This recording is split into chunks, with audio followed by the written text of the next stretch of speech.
This session is the one where we talk about if you actually manage to, which you will all eventually actually manage to hit that goal of moving from graduate student to faculty member.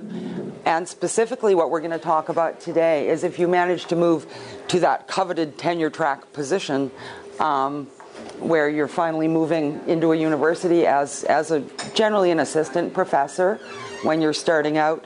This is the reality talk session. So there's not going to be a lot of glazing over of what this is really like for you. This is your boot camp to tell you if you really want to do this job or not. And I suggest you probably do, but there's a number of considerations.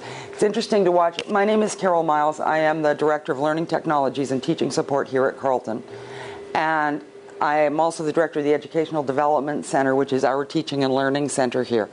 So one of our primary duties is to support new faculty and run orientations and a whole number of things for them as they come to Carleton. Now, for some new faculty, they have come from another university in another tenure track position. Maybe they're coming in mid-career.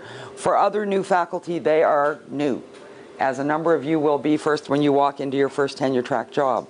So I've got a fair amount of experience with what kind of support they need, especially in their first couple of years, and what kind of surprises are there to greet them.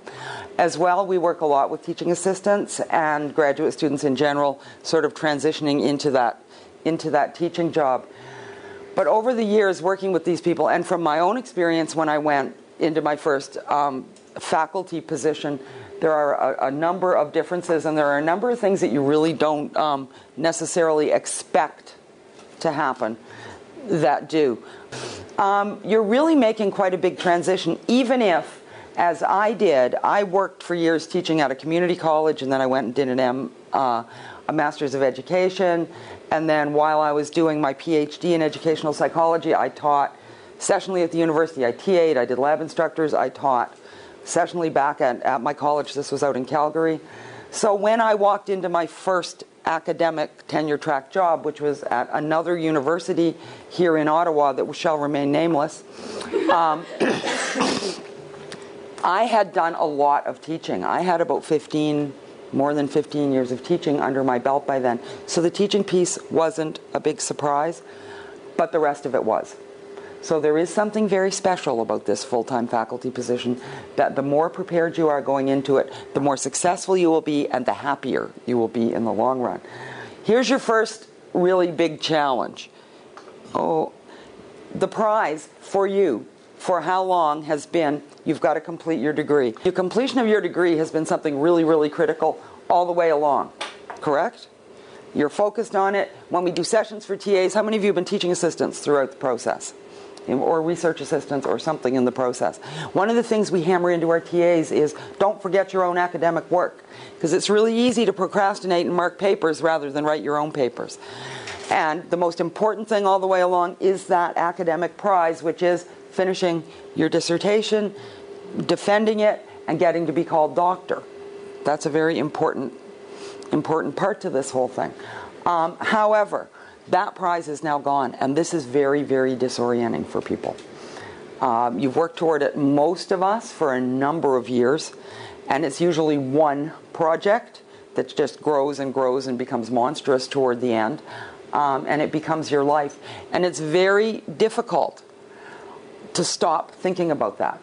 And the flip side is you have a number of publications that you want to get out of your dissertation, yes? There's a number of pieces of academic work and academic credit that it's really important that you're going to get out of this massive work that you probably went into thinking would be your life's work in research, but you have changed your mind by now because you're so tired of it.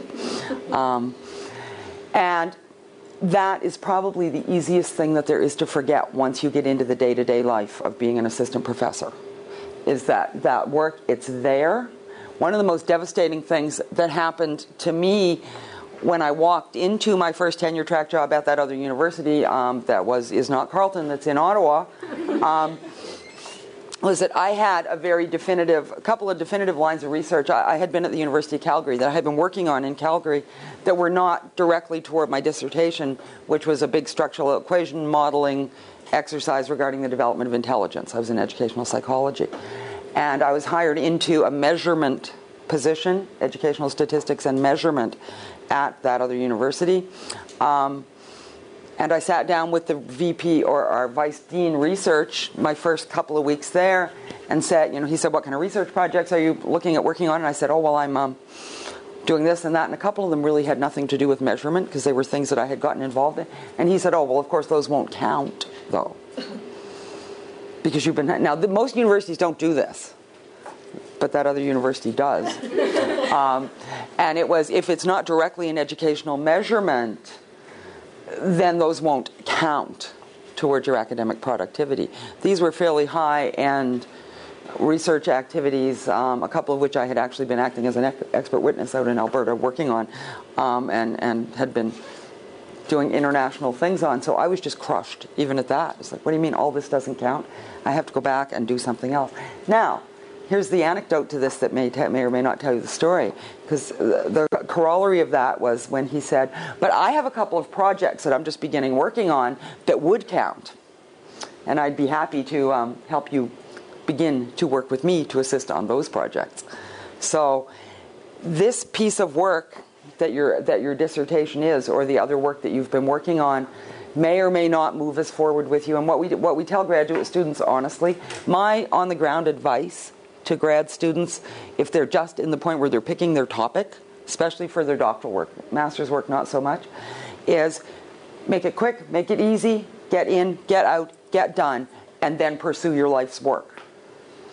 Because you really need to get that PhD, and I have seen a number of people, and most of you are probably past this at this point, bogged down for years on topics that are really interesting and really near and dear to their heart, but have difficult methodologies.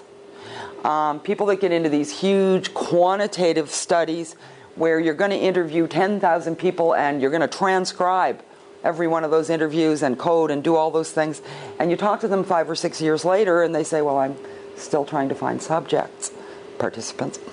But it's really important, especially if you're doing work with human subjects, because work with human subjects is difficult. So some of it is find a project that's doable and completable that you can have support on and get over it. And then when you're sitting in your first tenure track job and you do have a certain amount of control over what your research is, then you can start to pursue those things. But I did my entire PhD in 2.5 years. And the only way I did that was because I used archival data and no human subjects. My ethics proposal was 2 sentences. And my doctoral supervisor had convinced me to do that. It was a very complex statistical analysis, which I was convinced I would not be able to handle. And he just kept looking at me and saying, Carol, no human subjects. You can run this analysis in 2-3 months, and then it's just going to be analyzing it and writing it up. And what it works out to be is a PhD in educational psychology, just like some of my colleagues, one of whom was doing this really fascinating research on runaway teens. And I know it's not really funny, but it is, because what was her problem collecting data? Finding them. They kept running away. And she was, honestly, and she was trying to do some kind of a longitudinal thing, but she kept losing them because they'd run away, and they were homeless. And she loved this, and this was her passionate life's work, but 4.5 years later, she was still collecting data. So once you get past that, regardless, it's sometimes hard to let it go.